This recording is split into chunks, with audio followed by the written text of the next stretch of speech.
ရဲ့တောတောင်ထဲမှာကဘာဦးလူသားတွေရဲ့နေထိုင်ရာအရက်နဲ့လှပခြင်းတွေကိုမြင်တွေ့ခဲ့ရတဲ့ဒီခရီးစဉ်ကိုတသက်မမေ့နိုင်ပါဘူး就是踢而已，就这样子。在曼谷啊，路上塞车，水上也要塞一下。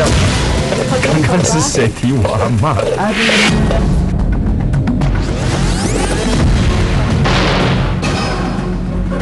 စွန့်စားမှုဆိုတာကိုစိန်ခေါ်တဲ့တတိကဘာကြီးကိုစူးစမ်းမှုစတင်တဲ့ခြေလှမ်းမှာသင်ကစွန့်စားခရီးတွေပါ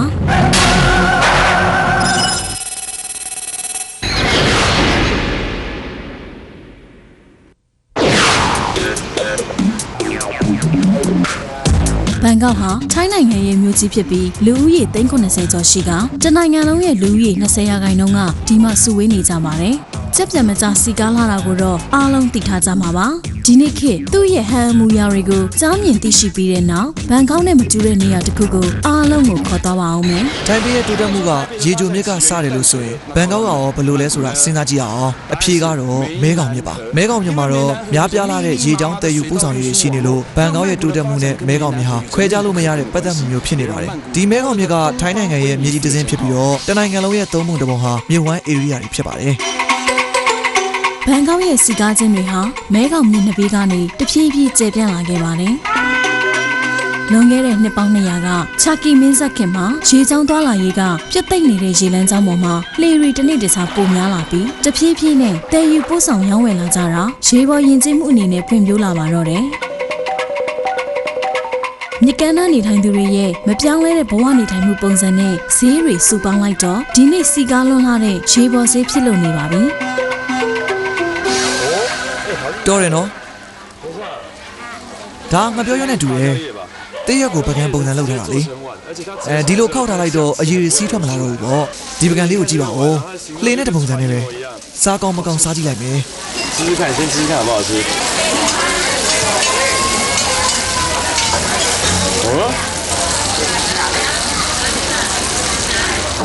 ဖွားဖွား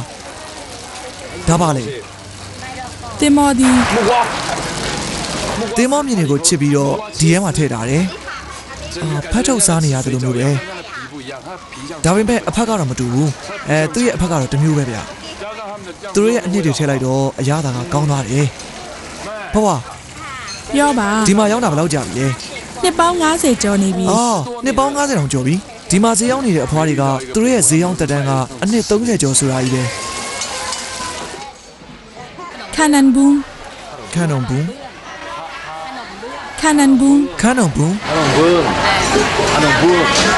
စားကြည့်မယ်စီဘူးလေးထိုးရတာဆိုတော့ရုပ်ရှင်နဲ့ခဏခဏစားနေကြခရစ်လိုပဲနော်အထက်ကပါပြီလေအုံးဒီပါနောက်ပြီးတော့ထောဘက်ထည့်လိုက်တာလားစားကြည့်မယ်နော်အခုမှလုပ်ထားတာဆိုတော့နည်းနည်းတော့ပူတယ်ဗျ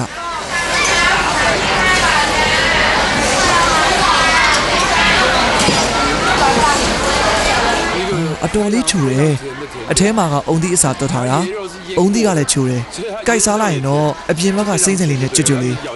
ပြီးရင်အုံသီးအရသာနဲ့ပေါင်းဆက်လိုက်တော့အရန်လေးသွားတယ်အရသာကလေးသွားတယ်ဒါကအချိုအရသာလေးတယ်မဟုတ်ဒီအယောင်တစ်မျိုးကဘာကွာလဲအဝါကကျက်ဥနဲ့ဒါကကျုံနဲ့လောက်တာလား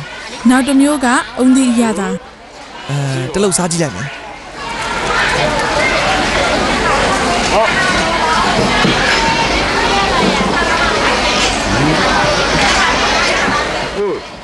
စားကောင်းလားကောင်းတယ်ဒါပေမဲ့နည်းနည်းတော့ချိုရရ就是甜了一点可是这样吃起来真的ကျုံနဲ့လှုပ်ထားတာကိုစားကြည့်တော့သူ့တဲကအစာကစိမ့်စိမ့်လေးပဲ他已经把它做的这样酥酥的了它里面的နောက်ပြီးတော့အပြင်ဘက်ကအကားနဲ့ပေါင်းလိုက်တော့လိုက်ဖက်သွားတယ်ပို့ပြီးတော့စားလို့ကောင်းတယ်ပေါ့ဒါကထိုင်းစားစာစစ်ပါပဲထိုင်းရဲ့သေးစားပါ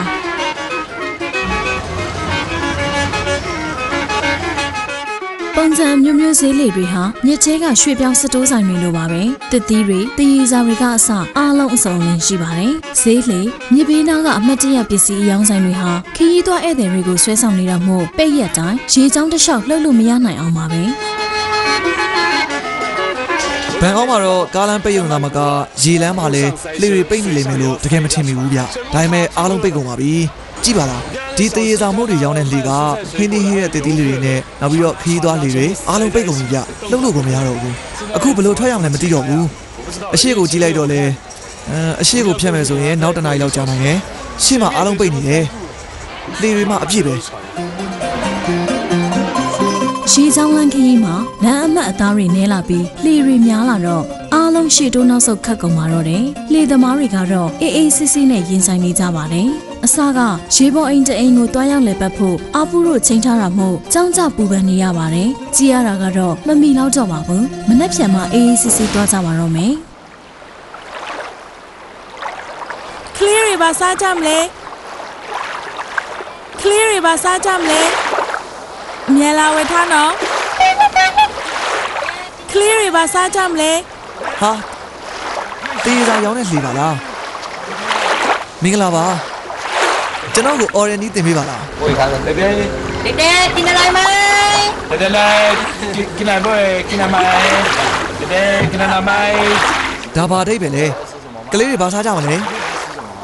ဒါကလေးတွေအရင်ကြိုက်တဲ့မဟုတ်မလား是的，是不是？ชอบเด็กชอบ ဒါကြောင့်မနက်ဆိုရင်ဒီနားတစ်ဝိုက်မှာမနက်စာလာရောက်ကြတာပေါ့ဟုတ်တယ်မလားဟုတ်တယ်နေ့တိုင်း8နာရီခွဲကနေညနေ2နာရီထိဈေးရောက်နေ8နာရီခွဲအရင်ထွက်ပြီးတော့ဒီနားတစ်ဝိုက်ကိုဟိုသွားကြည့်သွားတယ်ပေါ့ဟုတ်တယ်သူ့လေကအတော်ကောင်းတာပဲမြစ်ကြောင်းတစ်လျှောက်မနက်ခင်းအနေထားကလုံးဝမတူပါဘူးခီးသွားဧည့်သည်တွေရဲ့စူညံသံတွေနဲ့ပါပြီးဈေးသည်ရဲ့အော်တန်ဟာနဝင်ပြင်းရှိစေပါတယ်ကျဲပြန့်တဲ့မြစ်ကြီးထဲမှာအေးအေးဆေးဆေးလှော်ခတ်ရင်မြစ်ဘေးနှစ်ဖက်ကလှပပြီးရှေးဆန်တဲ့အိမ်တွေကိုကြည့်မိပါတယ်အိမ်ဝင်းတွေကတိတ်မကျဲပေမဲ့အိမ်တိုင်းမှာတစ်ပင်ပန်းမှန်တွေနဲ့ဝေးစားစီကားနေပါတယ်ဒီဘက်ကရေပေါ်မိသားစုတွေမှာအိမ်တိုင်းမှာလှေတစ်စင်းတော့ရှိကြတယ်ဗျလှေ2စင်းအောက်ကတစ်စင်းကဘာရောင်းတာလဲဒီမှာကငပြောသီးကင်နဲ့အိုးထားတယ်ဒါဆိုအပေါ်ကရော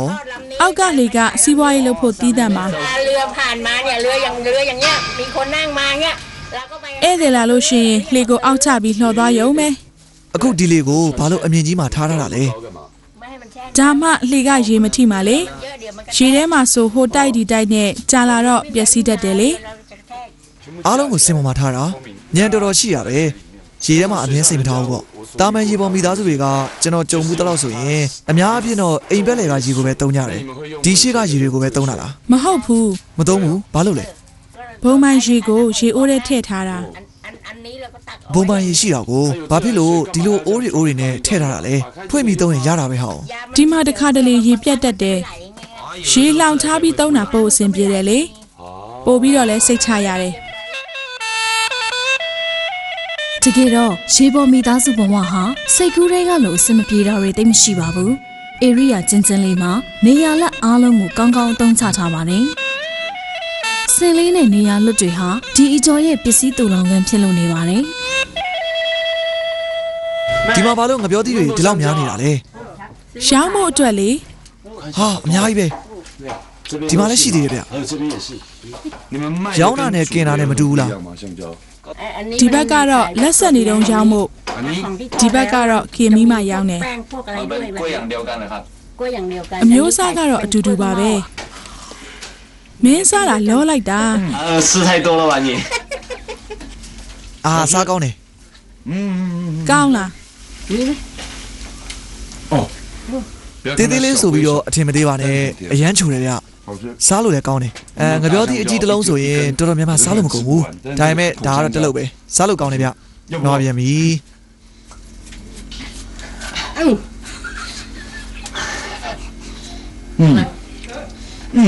ဒါကกินမဲဟာဟုတ်တယ်မလားဒါကိုกินလိုက်ရင်ပိုးပြီးတော့တောင်စားကောင်းသေးတယ်ဒီတိုင်းစားရင်မချိုဘူး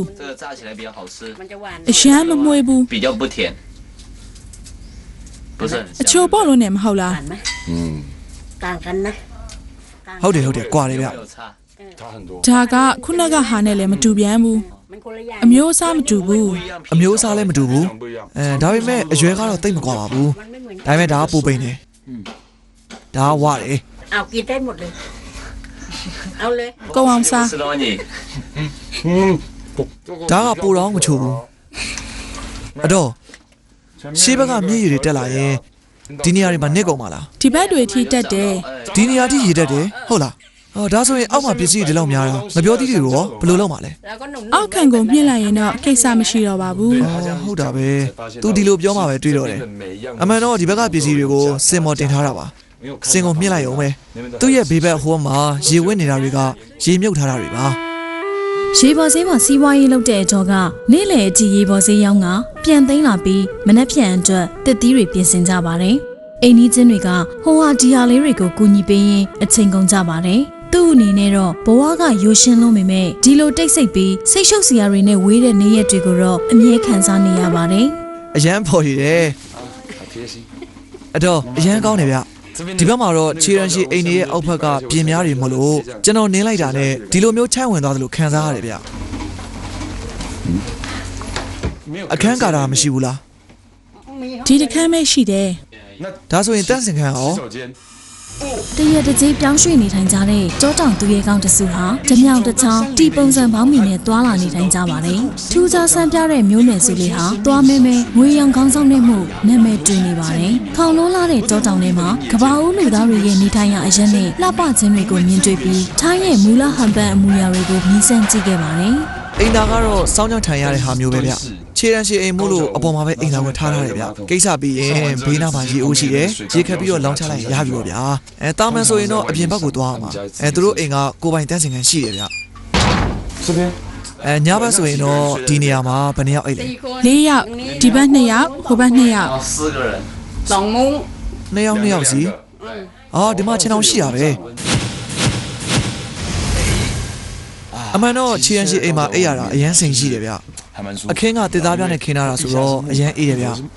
နောက်တော့တစ်ခါတလေတစ်သားပြားကြားကလေလေးတိုက်လာရင်ငါအိတ်တဲ့အခါမှာတကယ်ကိုစိန်ပဲထိုင်းနိုင်ငံရဲ့ရာသီဥတုကပူတော့ဒီလိုအိတ်ရတာတကယ်ကိုစိန်ပါပဲဒါပေမဲ့ချင်းကိုင်းမှာတော့စိုးရင်ရတယ်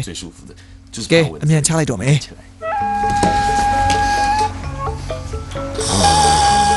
ခြေရန်ရှိအိမ်ရဲ့အပေါ်တက်ကအတော်သမီးနဲ့ညီမလေးတို့မိသားစုတွေရဲ့အခန်းမှာအခန်းကန်ထားတာမရှိတာမို့ဖျားကန်မိဖို့ဆောင်ဧခန်းနဲ့အိတ်ခန်းတွေကိုတစ်ချက်ကြည့်ုံနဲ့မြင်နိုင်ပါတယ်။ရုပ်ဝတ္ထုလိုအပ်မှုတွေချို့တဲ့ပေမဲ့အတွေ့အခတ်တော့မှာပဲဒီမှာကလေးကစားပေါ်နေပြီးကစားပျော်ပါတဲ့အချိန်လေးနည်းလာပါတယ်။တကယ်ပဲအထီးမကျန်ဘူးလား။အပုလို့ပြောကြည့် အပု နာမည်ဘယ်လိုခေါ်လဲ ဂျန် ကျန်သူအခုစိတ်လှုပ်ရှားနေလို့ကုတ်ပဲကုတ်နေတယ်ကဲမကုတ်ပါနဲ့တော့ကလေးရဲ့မင်းဒီလောက်ချောတာထိုင်ပေမှာနာမည်တောင်ကြုံအောင်မယ်ကဲမင်းကိုမေးမယ်မနေ့ဆိုရင်ကျောင်းဘယ်လိုသွားလဲ လှစ်လော်ပြီးသွားတယ် นั่งกับแม่ไป အော်တိတ်ရှက်နေပါလားကြည့်ပါဦးချစ်ဖို့ကောင်းလိုက်တာမမေကိုခေါ်လိုက်ပါဦးအမဒီကိုခဏလောက်လာပါဦး မင်္ဂလာပါ မင်္ဂလာပါဒီမှာထိုင်ပါအမကဒီသမီးလေးတယောက်ပဲရှိတာလား 少混掉，你录少混掉一下。 ဒီနားမှာနေတဲ့တငယ်ချင်းတွေကကစားဖို့လားမရှာကြဘူးလား အရန်ရှားတယ်ရှိကိုမရှိဘူး บ้านเสาร์อาทิตย์ก็เล่นคนเดียว အော်ဒါဆိုရင်ဘာတွေကစားလဲ သူ့စိတ်ထဲမှာရှိတာတွေအားလုံးကိုကစားတယ်အယုတ်တွေဘာတွေနဲ့လဲစော့ပါတယ်ပိတ်ရက်ဆိုရင်တော့အိမ်မှာတယောက်တည်းပဲ ကလေးရဲ့အနာဂတ်ကိုအမေရိစိတ်အပူဆုံးပါပဲကလေးကိုအမြင်ကျွဲဝစေဖို့အမေရိကတနေ့မှာကလေးကိုတိုးတက်တဲ့မြို့ကိုခေါ်သွားပြီးမတူညီတဲ့လောကကြီးနဲ့ထိတွေ့ဆက်ဆံနိုင်မှုမျှော်လင့်ကြပါတယ်ထိုင်းမှာအမြဲလိုလိုတိတ်မထင်ရှားတဲ့မြို့တစ်မြို့ရှိပါတယ်တီးခြားကဘာလေးတစ်ခုပါထိုင်းလူနေမှုဘဝအစကနဦးကိုရှာဖွေဖို့ထိုင်းနိုင်ငံမြောက်ပိုင်းတောင်ပေါ်ဒေသစီကိုထွက်ခွာဖို့ပြင်ဆင်ခဲ့ကြပါတယ် အကိုကြီးကျွန်တော်ကိုဘယ်ခေါ်သွားမလို့လဲ ဒီမှာရှိတဲ့လူတစုစီခမ ्या ကိုခေါ်သွားမလို့သူတို့နာမည်ကပီတွန်းလန်တဲ့ ပီတွန်းလန် ပီတွန်းလန်ကကဘာဦးလူတစုပဲ ကဘာဦးလူဟိုတစ်သားအိမ်မှာနေရအောင်ပြောတာလားတစ်သားအိမ်ထဲမှာအဲ့လူတွေရှိလား ဒါကိုကဘာဦးလူလို့မခေါ်ပါဘူးနော် ဟုတ်တယ် တောထဲကိုဝင်သွားရအောင်ပါ ကျွန်တော်တို့ဘာမှလည်းသိမလားဘူးဘယ်လိုလုပ်တော်ရဲဝင်ပါလဲ တိတ်မွေးပါဘူးခံမှန်းချေ9မိနစ်10မိနစ်လောက်ပါပဲ 9မိနစ်10မိနစ်လောက်နဲ့ကဘာဦးကပီတွန်းလန်ကိုတွေ့ရမယ် ဟုတ်တယ်ပီတွန်းလန် ဘယ်လိုကဘာဦးလူမျိုးပါလဲကျွန်တော်တို့နှစ်ယောက်တည်းတည်ထားတာနည်းနည်းတော့လွဲနိုင်ပါတယ် ကျွန်တော်တို့ဝင်ကြည့်ကြမယ် ထူးဆန်းပါတယ်လမ်းမကြီးရဲ့ဘေးကတောရွာထဲမှာဘလို့ကဘာဦးလူမျိုးတွေနေထိုင်တာပါလဲစိတ်ထဲမှာတော့မယုံတဝက်ယုံတဝက်နေပါပဲ အကိုကြီးရောက်ပြီလား ရောက်ပြီ သူတို့ရွာထဲရောက်ပြီး အော်သူတို့ကဒီမှာလား ဝတော်ပြပြတိတ်တိတ်ထဲကိုဝင်လာခဲ့ရာရုတ်တရက်အပေါ်ပိုင်းကအဝတ်ဗလာနဲ့တီပုံစံပေါင်းမိပဲဝတ်ထားတဲ့လူတစုကိုတွေ့ရပါတယ်။ပိုပြီးအံ့အားသင့်စေတာကတော့ရွာတစ်ခုလုံးမှာတဲလေးနှလုံးပဲရှိပါတယ်။တဲလေးကဟာလာဟင်းလင်းပါပဲ။ဘာအိမ်ကြောင်ပစ္စည်းမှမတွေ့ရပါဘူး အကိုကြီးကျွန်တော်တို့သွားပြီးနှုတ်ဆက်ရအောင်မင်္ဂလာပါ လက်ဆွဲနှုတ်ဆက်လိုက်ဘာမှမဖြစ်ဘူးခင်ဗျားတို့ဘာသာနဲ့မင်္ဂလာပါကိုဘယ်လိုပြောလဲ မင်္ဂလာပါကိုမက်လို့ပြောတာ အော်မန်ဒါသူတို့နှုတ်ဆက်တာပေါ့နော်မန် ဂျာဒိုဂရာဒီ ဟမ်ဂျာဒိုဂရာဒီဒါဘာအိပဲလဲ လက်ဆွဲနှုတ်ဆက်ရအောင်ပါ လက်ဆွဲနှုတ်ဆက်တာခင်ဗျားတို့ဒီမှာအိတ်တာလား ကျွန်တော်တို့ကဒီမှာပဲနေတယ် ဒါသူတို့ရဲ့အိမ်ပဲ ကျွန်တော်အခုမှသူတို့အိမ်ကိုတွေ့ဘူးတာဆိုတော့စိတ်ထဲမှာမကောင်းဖြစ်မိပါတယ်အတော်ကိုစုတ်ချတာပဲဗျာအမှန်တိုင်းပြောရရင်တော့အားလုံးလည်းစုတ်ချမှန်းကြည်တာနဲ့တီးမှာပါဒီအိမ်ကိုခင်ဗျားတို့ကိုယ်တိုင်စောက်ထားတာလား မဟုတ်ပါဘူးဒီအိမ်ကကောင်မလေးတွေစောက်တာ မိန်းမတွေကအိမ်စောက်တာကိုတောင်းအောင်ယူတယ်စောက်တယ်လား စောက်တက်တယ် အာကလေးတွေအများကြီးပဲခင်ဗျားတို့ဒီမှာအိမ်တော်စုဘယ်နှခုအတူနေကြတာလဲ မိသားစု3စုအတူနေတာလေ မိသားစု3စုနေတာတဲ့ဘလို့အိမ်ပါလေကလေးတွေကြီးပဲထိုင်တာတဲတလုံးလုံးပြည့်နေပြီကြည့်ပါဦး တဲနှလုံးနဲ့ဆက်ရင်တော့နှလုံးနဲ့နေပြီးတော့မဆက်ရင်တော့ထပ်ဆောက်အောင်ပါပေါ့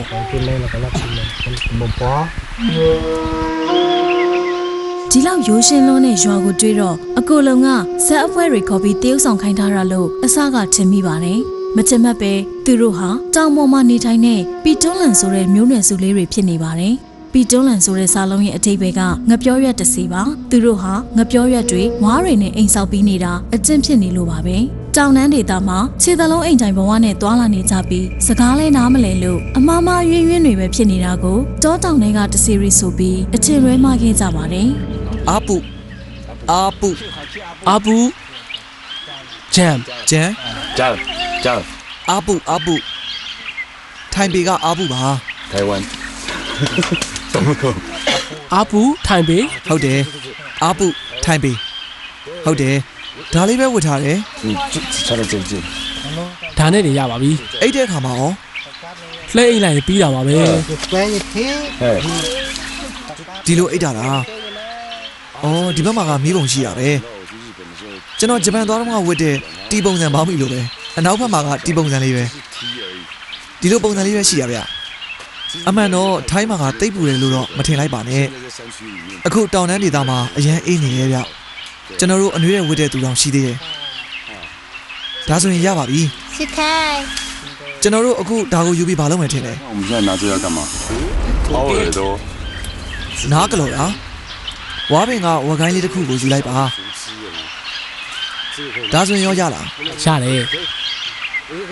ဒီလိုမျိုးနားကလော်လို့ရမှန်းကျွန်တော်တခါမှမစင်စားခဲ့မိဘူး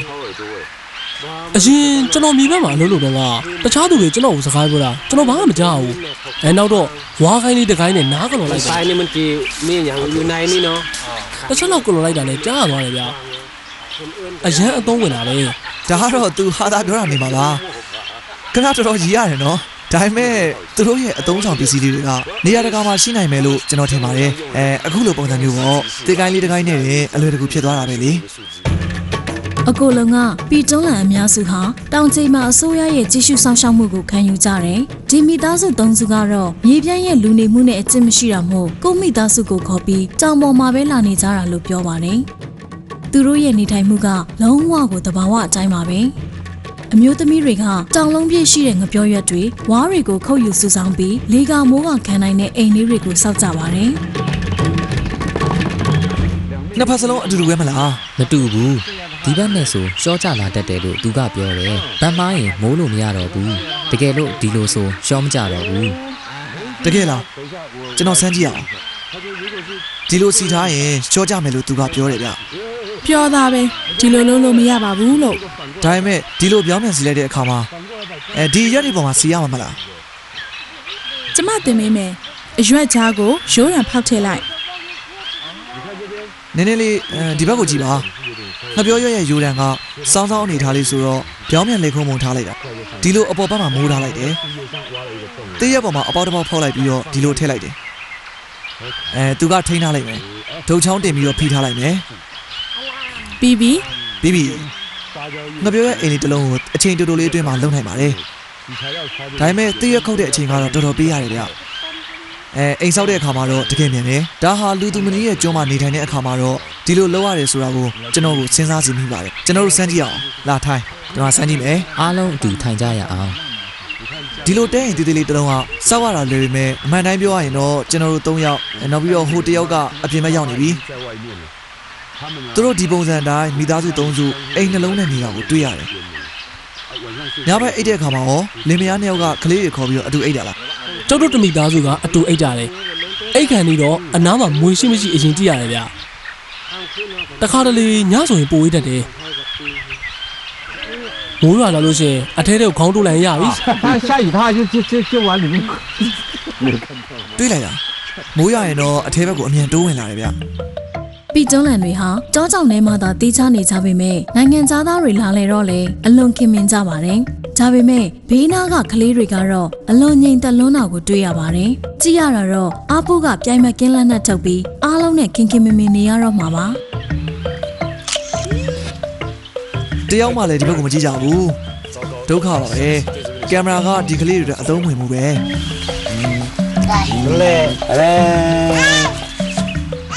ကြီးရကလည်းတီတီကြီးဒီဘက်ကလူတွေကလည်းအသက်မပါကြသလိုသူတို့ကကင်မရာဆိုတာဘာမှမသိကြဘူးဟာလက်ပြေးပြီအမျိုးသမီးတွေကတော့မကြောက်ကြဘူးဗျကျွန်တော်ပထမဦးဆုံးအချိန်အနေခံရတာပဲဗျ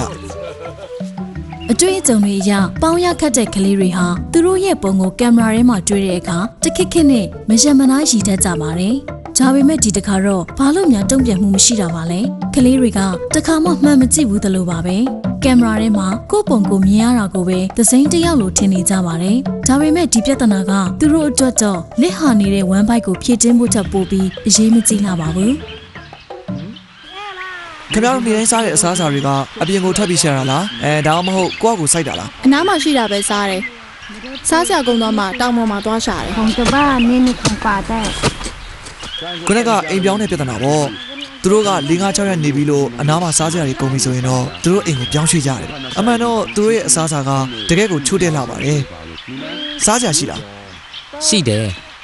အပုစူးစမ်းတူးထားလူဦးရေ20ရှိတဲ့မိသားစုကမင်းတူးတာကိုစောင့်နေကြတယ် မိသားစုတစုမှာအယောက်20ရှိလို့လား ရှိတာပေါ့သူတို့အိမ်မှာအယောက်20ရှိတယ် နောက်ဆုံးတော့တူးလို့ရပြီကြည့် ထွက်လာပြီဒီပလောပီနယ်လေးရဖို့ကိုနေဝက်လောက်တောင်တူးရပါတယ်ဒီမှာရှိသေးလား အမြန်တူးလေဘာငိုင်းနေတာလဲအပြင်းမခုန်နဲ့ ဘာလို့သူ့ကိုရိုက်တာလဲတူးဆိုရင်ပဲရပါပြီဗျာသူတို့အရန်ချစ်ဖို့ကောင်းတယ်ကျွန်တော်တို့ဟိုအိမ်လေးကနေထွက်လာကြတဲ့ကသူတို့နှစ်ယောက်တလန်းလုံးစကားကိုမပြတ်တမ်းပြောလာကြတာအခုထိပြောတော့မယ် 不是，然后两个人就从头念到尾一直在讲。 ဘာလို့ငါကြီးတူးနေရတာလဲ ဒီမှာအစားအစာအရန်ရှားတော့ရှားခတ်ပါတယ်ဒါကြောင့်ဒီလူမျိုးတွေရဲ့သူတို့ရဲ့ဇဲကပို့ပြီးတော့ပွင့်နေတယ်ရှိရသေးကြလားဒါတွေစားတဲ့အပြင်ပေါ့ မောလိုက်တာ ဘာဖြစ်ပြန်တာလဲ လူလဲမလို့တဲ့ လူလဲမှာလား အားမရှိတော့ဘူး လက်ညောင်းနေပြီလာသေးတယ်ဟုတ်ပြီခဏအရင်ရက်လိုက်အောင် တကယ်တမ်းကျတော့ပီကျွန်းလန်တွေဟာခြုံရက်ဆိုင်ပြောလို့မရှိကြပါဘူးနေထိုင်တဲ့အနားကစားစရာတွေကုန်ပြီဆိုရင်အိမ်ပြောင်းကြပါတယ်တနေ့တာစားတော့ဖို့ယောက်ျားတွေကတစ်ခါတလေကြာပန်းလုပ်ကြပြီးဝမ်းဝခါလာဖို့အတွက်နီးလန်းရှာကြရပါတယ် ခဏလေးကျွန်တော်တွေ့ထားတယ်ဗျအသားကင်နဲ့ဝါကြည့်တော့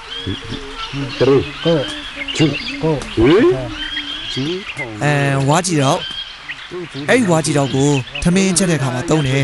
ဒါကိုတော့အားလုံးအံ့ဩမယ်လို့မထင်ပါဘူးသူရဲ့နေထိုင်မှုကမိဖို့ကြောင့်မရှိအိုးခွက်ပကံခွက်ရောက်မရှိနေမို့ဒါကိုပဲတုံးရပါတယ်ဟုတ်ပြီခမ ्या လိကျွန်တော်ထည့်လိုက်မယ်ဒီတော်ထဲမှာဆိုတော့ဓမြောင်ကဆွဲစုံပဲဆွဲစုံတုံးလို့ရတယ်ဝါခုတ်တဲ့နေရာတုံးပြီးရင်ဝက်သားလိတယ်ဒီမှာကြည့်ပါလားသူ့ပုံစံကအရန်ထူးကြတယ်ခြေထောက်နဲ့ညှက်ထားတာဟုတ်တယ်ဗျကျွန်တော်လိကြည့်အောင် โอเคဒါကတော့ထွက်ပြေးတော့မှာပဲနောက်တော့ဝက်သားတွေထည့်လိုက်မယ်တတုံး ထဲမထဲနဲ့တော့တိတ်ပြည့်နေပြီ ဟုတ်လားပွာ够了 ရပြီခဏလေးကျွန်တော်ကိုခဏပေးပါ 好个还可以个啊ပွာ ခင်ဗျားကလည်းကစားထည့်လိုက်တာလား မထည့်ပါဘူး ငံပြရောထည့်လိုက်တာ မထည့်ပါဘူး ဒါဆိုဘာမှမထည့်ဘူးလား 然后 ဒီဥစ္စာကိုမိဖို့တည်းယူသွားပါတယ်ဒါကထိုင်းမှာထိုင်းလူမျိုးတွေကအငံကြိုက်တာကိုအားလုံးသိကြပါတယ်ဒါပေမဲ့သူတို့တောင်ပေါ်လူတွေကတော့ဘာဟင်းခက်ပစ္စည်းမှမထည့်ဘဲနဲ့ဒီအတိုင်းဝါးကြည်တောင်နဲ့အသားကိုกินကြပါတယ်ဒီအတိုင်းစားလို့ကတော့အရသာရှိမယ်လို့မထင်ဘူး ထိုင်းပုံစံကစင်ငံဆက်မွေးရနှံ့တဲ့ပုံစံမှာကဘာဦးမျိုးနဲ့လူစုနဲ့တူသူတွေမှာတော့ဒီပုံစံလုံးဝမတွေ့ရပါဘူးတဘာဝအရသာတွေကသာရှာနှုံးပြည့်နေရယူထားပါတယ် တေချာကြည့်နော်ကြက်ပြီဗျကဲအားလုံးထမင်းစားကြမယ်ခွဲပြီးမှအားလုံးမျှတမှာပေါ့အသားတွေကိုအရင်လှီးပြီးမှထပ်ခွဲပေးလိုက်မယ်စားကြပါ 来吃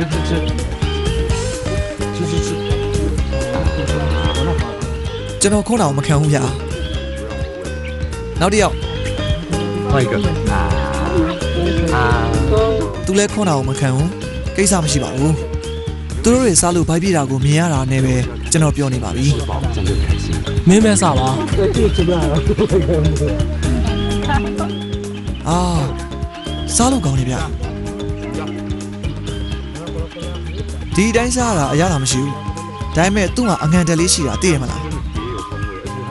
ဒီမှာပလောပီနံရှိတာကိုမေ့နေကြတယ်ဒီပလောပီနံကထူးကြတယ်ဗျ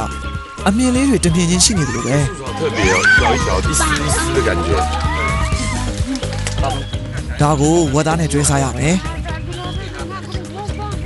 အာတကယ်စားကောင်းတယ်ဗျဒီပလောပီနံကချိုတယ်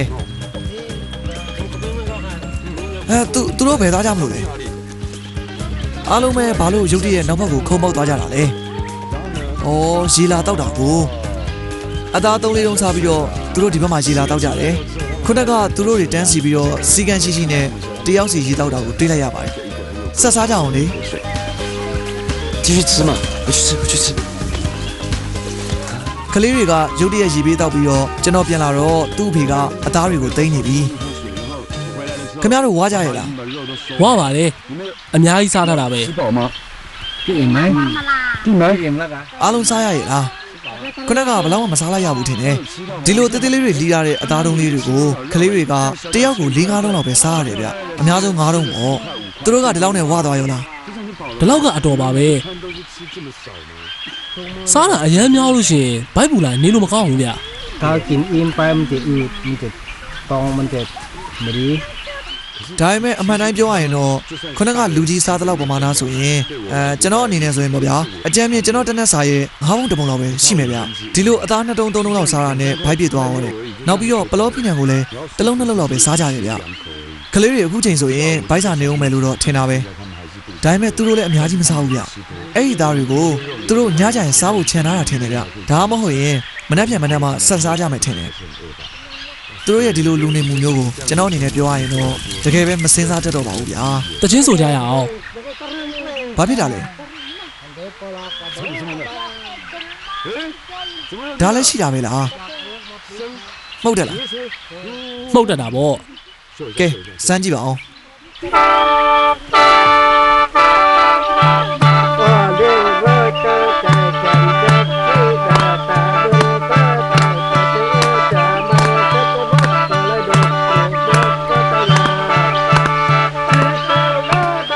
အားလုံးအံ့အားသင့်နေတဲ့အချိန်မှာပဲပျော်စရာဂီတသံလေးထွက်ပေါ်လာပါတော့တယ်။တေးသံကြားတာနဲ့ရှိသမျှလူတွေဟာနားလည်မှုအပြည့်နဲ့စီးကြလိုက်ကြပါတယ်။မြူးကြွတဲ့စီးကြဟာခြေတော်ကြားကနေအရှိန်ပြင်းစွာနဲ့ထွက်လာပါတယ်။သူတို့ရဲ့စိန်ကြကြနဲ့ပီတိဖြစ်နေပုံကဆင်းရဲချမ်းသာစိုးကောင်းဆိုတာတွေဟာလောကီရဲ့အဆုံးအဖြတ်တွေအပေါ်တွေလို့ထင်စေပါတယ်။သူတို့တကယ်ပျော်ရွှင်နေဆိုတာတကယ်ယုံကြည်လို့ရပါတယ်။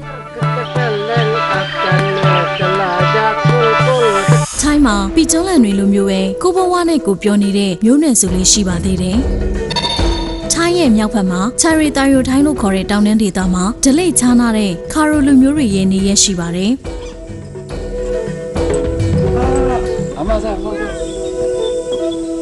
အ ဖွားရှိတယ်မင်္ဂလာပါဖွား မင်္ဂလာပါ အဖွားဝတ်ထားတာထူးကြတယ်နော်တကယ်တော့ဒီဝတ်စုံကတရုတ်နိုင်ငံရဲ့မျိုးနယ်စုလေးတွေဝတ်တဲ့ဝတ်စုံနဲ့တူတယ်ဗျအဓိကတော့ဒီကောင်းဆောင်ပဲ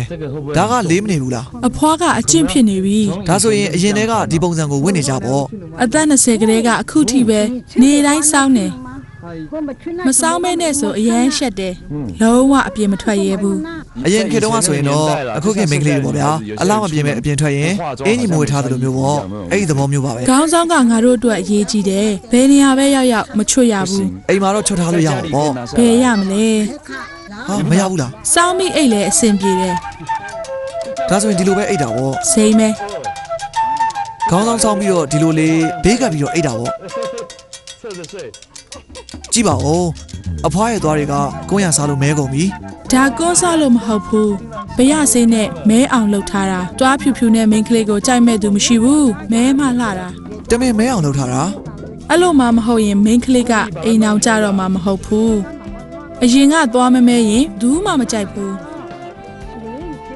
ဒါဆိုရင်လှဖို့အတွက်ဘယာစီတစ်မျိုးကိုယူပြီးတော့တမင်မဲအောင်လုပ်ကြရတယ်ပေါ့ဒါပေမဲ့သူတို့ကကိုင်းရအောင်လည်းကြိုက်ပါတယ် ထိုင်းမြန်မာနေဆက်မှာနေထိုင်တဲ့ခါရိုလူမျိုးတွေဟာဘာသာစကားနဲ့ဒလီစရိုက်တွေဟာဒေသခံတွေနဲ့လုံးဝမတူကြပါဘူး။သွားမဲမဲတွေပါဇက်အပြည့်တကူလုံးတလက်လက်ဝစ်ဆောင်တဲ့ဟာလူကိုဆွဲဆောင်နိုင်ဆုံးရွှေရောင်စလုံးနဲ့ရည်ထိုးထားတဲ့ခါရိုလူမျိုးပါပဲ အာပုတ်လိုက်တာဒီလိုမှအရက်သိမ့်မကွာမှာ မင်းဘာလို့ဒီလောက်ရက်ရှည်တာလဲ ဒီခပတ်ကအရင်လာတယ်ဗျကြည့်အောင် 这个腰带好漂亮，看一下。 ရပါတယ်မချွတ်နဲ့မချွတ်နဲ့အထဲမှာအိတ်ကက်တီတီလေးပဲနောက်ပြီးတော့စကတ်သူ့ရဲ့ချိုင်းဟုတ်ပါပြီ 哦，而且它的腋下。 ရှက်စရာကြီး 好了， နောက်ဖက်ကဘာဝဲမှမရှိဘူးဗျကြောပြောင်ကြီးနဲ့ 它是那个 အဲ့ဒါကရှေးခက်ကဘာလို့ခေါ်လဲ 全裸背的。 ရှင်ခံအင်ကြီး ရင်ကန်အင်ကြီး အယောင်ကအရန်လှတယ်အားလုံးကလက်နဲ့ရက်ထားတာတွေ ရင်ကန်အင်ကြီးရယ်ပြီးတော့ခါမှာကပတ်လေးပတ်ထားတယ်အဲ့နောက်မှာတော့ကျိုးတစ်ချောင်းနဲ့ခြိထားသေးတယ်ဒီလိုမျိုးဟုတ်တယ်ရှေ့မှာခြိထားတာအထဲမှာသူ့ရဲ့အပေါ်ဝက်ကဒီမှာကြည့်အယောင်အရန်လာတယ်ဗျ ဟုတ်တယ် ရှက်လိုက်တာဗျာမရှက်ဘူးလား 啊，对对对对， သူ့ရဲ့ဂျိုင်းအောက်မှာကအပေါက်နဲ့ 你都不害羞。 ဂျိုင်းဘက်ကအပေါက်နဲ့ဆိုတော့ဒီဘက်ကအေးပါပဲနော် 腋下这边是镂空的， ကျွန်တော်ပတ်ပြီမယ် 这边这样凉快。好比来来来，我帮你围上去。好。 အာလှလိုက်တာ 噔噔噔噔，好漂亮哦！ ကတယ်ဗျအဖွားကအရန်တရုပ်ပြချင်တာ 妈妈很爱。 အမှန်တော့ဒါကသူတို့ရဲ့အရင်ကကားတဲ့ပုံစံကျွန်တော်ကိုတစ်ခါလောက်ထပ်တင်ပေးပါလားကျွန်တော်လေးလိုက်ကမယ်လေ 来，你再教我跳一次，我要跳。 အဖွားအသက်20တုန်းကငယ်ရပြီးလှပနေမှာပဲလို့တွေးဆကြည့်လို့ရပါတယ် 看一下阿嬷，她在20岁的时候， သူအကောက်ကိုအရန်ဝါနာပါတယ်ဗျ 在那边跳舞， အကောက်ဝါနာပါမယ်ကြည်တာနဲ့သိပါတယ်သူအကောက်ကြိုက်တာမပြောင်းလဲဘူးဗျပြောစရာကောင်းတယ်ဒီမှာကြည့်ပါ 很爱跳舞， ဘလောက်ပြောနေလဲမတစ်ချိန်လုံးရည်နေရတယ် 多开心！ တော်လိုက်တာဗျာ သေးသွယ်ကြော်ရှင်ပြီးပွင့်လင်းတဲ့အဖွားဟာဒီနှစ်ဆိုရင်အသက်က84နှစ်ရှိသွားပါပြီခလေးငယ်လိုချစ်စရာပြုံးမျက်နှာနဲ့အဖွားကအစကတော့တချင်းတစ်ပုတ်ကိုကောင်းကောင်းစုံမလို့ပါပဲမချင်မပဲရုတ်တရက်ရှက်သွားပါတယ်ခလေးတွေအနားမှာရှိတော့ရှက်သွားတာပါမြီးလေးကသူ့ရဲ့အသေးနှလုံးမှာပဲတဲ့ကစားစရာအယုံမရှိ TV မရှိတဲ့လူသူမနီးတဲ့တောင်ပေါ်မှာအဖွားကကြံဖန်ပြီးခလေးတွေကိုပျော်ရွှင်စေပါတယ် အဖွားဒီမှာဘာလုပ်နေရလဲ ဒိုးပြစ်မလို့ငယ်ငယ်တုန်းကဆော့ခဲ့တဲ့ကစားနည်းလေဒူးတွေကိုပူးပြီးတော့ 哎呦，哎呦，哎呦，哎呦！哎，对，这是什么东西啊？ ဒါပါလေ အာပေါ် ပဲစီတစ်မျိုးလိုပါပဲဒါပေမဲ့ခြောက်သွားတော့မာနေတာပေါ့ကြောက်ခဲလိုပဲမာတယ်ဗျာကဲဘလို့ဆော့ရလဲတင်ပေးပါအောင်အရင်ပြအောင်မယ်ဒီဘက်မှာစီးတစ်ခုရှိတယ်သူကကြောက်ခဲတွေကိုစီထားတယ်ဗျဒါကကြောက်ခဲမဟုတ်ဘူးဒီတစ်စီးကဒီဘက်ပြီးရင်ခြေချောင်းကြမှာညှက်ထားရတယ် 嘿，嘿，嘿，嘿，嘿，啊！ ဟုတ်ပြီအဖွားဘလို့ဆော့တာလဲတင်ပေးပါအောင်ကျွန်တော်လည်းအသင်ပြင်ကိုမဟုတ်ဘူးနောက်တစ်ခုပြောင်းညံ့ရမယ်တဲ့မဟုတ်ဘူးဗျ တော်လိုက်တာသူကြောက်ခဲကိုထိအောင်ပြစ်နိုင်တယ်ဗျကဲနောက်တစ်ခေါက်မဆိုးပါဘူးပြောစရာကောင်းနေဗျသူ့ရဲ့ရွယ်ချက်ကတော့ခန္ဓာကိုယ်နဲ့ခြေထောက်ပေါ်မှာဒီအစီလေးကိုညှက်ပြီးတော့တန်းစီထားတဲ့အစီတွေကိုထိအောင်ပြစ်ရတာပါဒါမှမဟုတ်ပြစ်ပြီးလို့ရှိရင်ဒီလိုခုံပြီးသွားရတယ်ဗျခုနကအဖွားပြစ်လိုက်တာအရန်တော်တာပဲကျွန်တော်သိပြီခုံမဆိုးပါဘူး အဖွားကိုတကယ်ပဲကလေးပိုလို့ခေါ်ထိုက်ပါတယ်။ဒီကူလုံးမှာဝစ်စုံတွေဝတ်ထားပေမဲ့ဖြက်လက်စွာနဲ့ခုံပေါက်နိုင်ပါသေးတယ်။အိမ်ရှိကတောင်ကုန်းလေးဟာရီသံတွေပြန့်လွင့်နေတဲ့ကစားကွင်းလေးဖြစ်လို့နေပါတော့တယ်။ဒါပေမဲ့အိမ်ရှိကငှက်အိမ်လေးကဘာအစွမ်းတက်တိတွေများရှိနေပါလဲ။အိမ်တိုင်းရဲ့အပေါ်ဘက်မှာစင်တစ်ခုစီထားထားကြပါတယ်။အထဲမှာချင်းတစ်ခုရှိတယ်။အပေါ်ဘက်မှာတော့အရွက်တွေထိထားတယ်ဗျ။ဒါကဘာအတွက်သုံးတာလဲ။ ထိလို့မရဘူး ဘာလို့ထိလို့မရတာလဲ ရှေးလူတွေကတည်းကတတ်မှတ်ခဲ့ကြတာပဲမထိရဘူးတဲ့ဘာလို့လဲတော့ငါလည်းမသိဘူး ဘိုးဝေးတွေရဲ့တစင်စကားအရဒါကိုထိလို့မရဘူးတဲ့ ဒါလောက်ထားမှသီးနှံအထွက်တိုးတယ် ဒါဆိုရင်ဒါကတီးနှံအထွက်တူအောင်လို့ဆူတောင်းနေဟာပေါ့အထဲမှာနန်းရှိတာအဖအထဲမှာဘာထားတာလဲ ဥနဲ့ဆန် ဥနဲ့ဆန်အော်အဲ့ဒါကိုအထဲမှာထည့်ထားတာပေါ့ဒါဆိုအထဲကကြက်ကိုလဲပေးရလား မကွဲရင်လဲစရာမလိုဘူးငါတို့မှလဲရမယ့်အချိန်ကိုသတ်မှတ်ထားတယ်အချိန်ကျရင်တော့ယောက်ျားလေးတွေကိုခေါ်ပြီးလဲခိုင်းတယ် ခါရိုလူမျိုးတွေရဲ့ကိုယ်ဝယ်မှုမှာမိုးနဲ့မြေဟာအစွမ်းတွေနဲ့ပြေးဝတဲ့ကဘာကြီးပါပဲနေရာတိုင်းမှာလည်းပြည့်ဝတ်နေနေတဲ့တဆင့်စကားအရာစိုးရုံမှုတွေကလည်းရှိနေပါတယ်အဖွားများစာမပြင်းစင်ခင်ချာမှာစူးစမ်းလိုတဲ့အာဖူကရွာထဲကိုရှောက်ကြည့်ခဲ့ပါတယ် တစ်သားတွေကိုဒီလိုမျိုးခင်းထားတာတကားပေါက်အတိုင်းပဲဗျဒါကဘာလို့တာလဲ ကျမတို့ခါရိုလူမျိုးတွေကနေရောင်လာရောင်ဆိုတာနဲ့တဘာပဲလို့ယုံကြည်ထားကြတယ်။ဒါကြောင့်တဘာဝနာမည်ကြီးကိုအားလုံးအလေးထားကြတယ်။ဒါတရေတကားလေမကောင်းဆိုးဝါးတွေရွာထဲမဝင်အောင်စောက်ရှောက်ပေးတယ် တရေတကားမရှိရင်ကြွားလဲအေးချမ်းမှာမဟုတ်ဘူး ခါရိုလူမျိုးတွေရဲ့ရွာမှာဒါဒီတရေတကားရှိအောင်မလားဒါပေမဲ့ဦးလေးအပေါ်မှာဝါးပြားနဲ့ရထားတဲ့ဟိုဟာတွေကဘာရွေချက်နဲ့လှုပ်ထားတာလဲ သူကပင့်ကူအိမ်လိုပဲမို့မကောင်းဆိုးဝါးတွေကန့်ညှိနိုင်တယ်ရွာထဲကလူတွေတခြားနယ်ကမိန်းမကိုမယူခင်တရေတကားကိုအရင်ဖြတ်ကျော်ရတယ်တခြားနယ်ကလူကရွာထဲကမိန်းမကိုယူခြင်းရင်ပဲဖြစ်ဖြစ်မင်္ဂလာပွဲလာတတ်တာပဲဖြစ်ဖြစ်အားလုံးတရေတကားကိုအရင်ဆုံးကြော်ဖြတ်ရတယ် တရေစကားတဲ့ကြားရတာနဲ့တော်တော်ကြောက်ဖို့ကောင်းပါတယ်ဒါပေမဲ့ရွာကိုကာကွယ်စောင့်ရှောက်တဲ့အထွတ်အမြတ်နေရာတစ်ခုပါတရေစကားအနီးတစ်ဝိုက်ကတစ်ပင်ကြီးတွေကိုအမှတ်အသားလုပ်ထားတာတွေကထိအိမ်မက်တစ်ပင်တွေပါမတော်လို့မှားပြီးခုတ်ခဲ့မိရင်ချက်ချင်းမကောင်းတဲ့ဝိညာဉ်တွေကကျိန်ဆဲတတ်ကြပါတယ် ဒီမှာတစ်သားနှစ်ချောင်းကလူနဲ့တူရနော်ဒါကယောက်ျားလေးပေါ့ယောက်ျားရင်ကပါတယ်လေနောက်ပြီးတော့ပါးစပ်မှာဆလိတ်ကိုခဲထားတဲ့ပုံပဲဒါကတော့မိန်းကလေးကျစ်စံမီကကျစ်ထားသေးတယ်ဒီလူရုပ်လေးနှစ်ခုကိုတရေတကားရဲ့ဘေးမှာကတ်ထားတာဘာအတိတ်ပဲပါလဲ ယောက်ျားလေးပုံထုထားတာကနတ်သားကိုကိုစားပြုပြီးအနာကမိန်းကလေးကတော့နတ်သမီးပေါ့ဒါကရွာသူရွာသားတွေကိုကျမ်းမာရေးကောင်းပြီးတွာလာမှုအေးချမ်းအောင်ဆောင်မပေးတယ် ။ရွာသူရွာသားတွေနေထိုင်မကောင်းဖြစ်ခဲ့ရင်ဒီကိုလာပြီးဆုတောင်းကြတယ်။နတ်တွေဝါတို့အနာကမြေကြီးနဲ့ရေကိုယူပြီးနေရအနှံ့ကိုတုပ်လိမ့်ပေးလိုက်လို့ရှင်ယောဂဝေဒနာတွေတဖြည်းဖြည်းနဲ့ပပျောက်ကုန်တယ်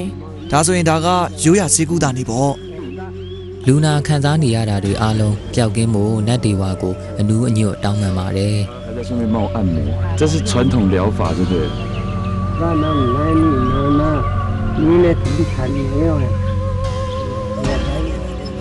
ခါရိုလူမျိုးတွေရဲ့အတိုင်းဝိုင်းမှာနတ်ဆေးဆရာဆိုတဲ့အမည်ရှိနေကြပါတယ်။နတ်ဆေးဆရာကမျိုးနွယ်စုတွေရဲ့ခေါင်းဆောင်ဖြစ်တယ်လို့ဩဇာအရှိဆုံးသောလူလည်းဖြစ်ပါတယ်။တရေတကားတီရှိရာကိုနတ်ဆေးဆရာကရွေးချယ်တတ်မှတ်ရုံသာမကယောဂကုသတာရေးနာရေးကိစ္စကြီးငယ်ကိုလည်းနတ်ဆေးဆရာကပဲတာဝန်ယူဆောင်ရွက်ရပါတယ်။ ခါရိုလူမျိုးတွေမှာအစင်လာတစ်ခုရှိရလို့ကြားဘူးလေဗျအဲ့ဒီအစင်လာကတော့ကြားယုံနဲ့လန့်စရာပဲအဲ့တော့ခါရိုလူမျိုးတွေမှာအမွာမွေးခင်ဘာလုပ်ကြလဲဗျ 要怎么样？ ကျမတို့မှာအရင်ကတည်းကပြင်းထန်တဲ့ဒလိတစ်ခုရှိခဲ့တယ်အမွာကလေးမွေးလာကြရင်လက်မခံကြဘူးဒါကြောင့်လူကြီးသူမတွေကကလေးကိုအရှင်လက်လက်မြင်းမြိုက်တတ်ကြတယ်တဆင့်စကားတွေအရအမွာဆိုတာကမကောင်းဆိုးဝါးရဲ့ကိုပွားတဲ့အမွာကလေးကရွာတဲကိုကန်ဆိုးခြင်းတွေတဲလာတတ်တာမို့အမွာကလေးရဲ့မိဘဆွေစဉ်မျိုးဆက်အားလုံးရွာပြင်ထုတ်ခံကြရတယ်သူတို့နေခဲ့တဲ့အိမ်ကိုမီးရှို့ပစ်လိုက်မှရွာမှာဘေးဆိုးတွေမကြုံရတော့မှာ အခုလည်းဒီလိုမျိုးပဲလား အခုတော့မဟုတ်တော့ပါဘူး အရင်တုန်းကသိပ္ပံပညာဖွံ့ဖြိုးတိုးတက်မှုမရှိခဲ့တာကြောင့်အမွာကလေးကိုမကောင်းဆိုးဝါးအဖြစ်သတ်မှတ်ခဲ့ကြပါတယ်ခင်းတဲ့အညီတိုးတက်လာတာနဲ့အမျှဘာသာမျိုးစုံအသင်းအဖွဲ့တွေဟာတောင်ပေါ်မှာပညာပေးသင်တန်းကျောင်းတွေဖွင့်လာတဲ့အတွက်ခါရိုလူမျိုးတွေရဲ့အယူသိမှုတွေဟာလည်းတဖြည်းဖြည်းပြောင်းလဲလာခဲ့ပါပြီ ဒါကမိဖို့ဆောင်တော့ပစ္စည်းတွေအားလုံးကိုအပေါ်မှာချိန်ထားတယ်အပေါ်မှာစင်လေးရှိတယ်မကြည့်မိဖို့ကဒီဘက်မှာဆိုတော့စင်တစ်ခုလုံးကမိကိုကြက်ထိုက်ထားသလိုမဲတူးနေတာပဲဗျအပေါ်မှာလည်းအဖွားရဲ့ဟင်းခတ်ပုံတွေထည့်ထားသေးတယ်အပေါ်မှာပြောင်းမှုကြက်ထိုက်တာလည်းရှိတယ်ဗျစင်ဒီတုံးတွေမှာမရှိဘူးဒီလိုပဲလှိလိုက်တယ်အရွက်တွေကိုတေးသေးလေးဖြစ်အောင်လှိလိုက်တယ်ထောင်းရအောင်ပဲဗျကဲဒါကျွန်တော်လုပ်ပေးမယ်โอเคဒါဆက်လက်လုပ်တာပါဒါတွေကိုထောင်းပေးရတယ်ဒီကအစားအစာတွေကသူ့ဘာသာသူဒီနားမှာလာထားတာထင်တယ်ကိုရိုင်းဆိုင်တာဒါမှမဟုတ်ခူးလာပြီးတော့ကြက်တိုက်ပြီးတော့အချောက်ခံထားတယ်ဗျဒီဘက်မှာမီးဖို့ရှိနေတော့အပူရှိနေ6ကုန်နဲ့အပေါ်မှာပြောင်းမှုတွေအများကြီးပဲဗျပြောင်းမှုအာမီမင်းကအာမီလားအရန်တိတက်တာပဲဒီမှာနေနော်အာမီကျွန်တော်လား မင်းကအာမီမှမဟုတ်တာ အရန်တော်တာပဲကျွန်တော်ကအာပုပါအာပုဘာလို့အာပုလို့ခေါ်တာလဲအဲ့ဒါမိမနာမည်ကြီး အာပုကမိမလားမင်းအာပုလို့မပြောနဲ့ငါလီလခုလေးနော်阿布是女生哦。အခါမခွတ်ဘူးလား ဒီဘက်မှာအာပုဆိုတာကမိန်းကလေးကိုခေါ်တာပဲရှက်စရာကြီး ငါမြည်ကြည့်မယ်စားကောင်းနေ အိုးတကယ်တုံ့ပြန်တယ်ဗျာ ဒီမီးမြိုက်ခံရတဲ့လင်းလန့်နေတဲ့မီးဖိုဆောင်လေးရဲ့ကြက်ခိုးထူထူတွေကြားမှာအဖွားရဲ့တသက်စာပြိုရမှုတွေမြုပ်နှံထားပါတယ်။ကလေး10ယောက်ကိုကျွေးမွေးပြုစုရတာမလွယ်လှပါဘူး။ဒီနေ့မှာတော့အရာအားလုံးကိုမီးရတနာလေးတွေပေါ်မှာပဲပုံအပ်ထားပါတော့တယ်။ညီလေးဘိုက်စာနေပြီမလား။အဖွားဒါသူစားဖို့လား။ကျဲဦးကျော်အခုဆိုရင်အဖွားရဲ့ကလေးတွေကအပြင်မှာအလုပ်ရကုန်ကြပြီ။ကျွန်တော်ရဲ့အဖွားလို့တခါထပ်ပြောရပါဦးမယ်ကျွန်တော်ငယ်ငယ်လေးကလည်းဒီလိုပဲတကယ်တော့ဒီနေ့ညစာဟာတာမန်လေးပါပဲဗျာအရွက်တချို့ထမင်းမြူနဲ့ကျဲဥကြော်တစ်လုံးကျဲဥကသူ့မြေးလေးအတွက်အထူးကြော်ထားတာအဖွားကတော့အများအဖြစ်အရွက်ပဲစားမယ်ထင်တယ်ထမင်းမြူနဲ့လေ我看到这一幕，我真的很怀念小时候那种感觉，就是刚刚是谁提我阿妈？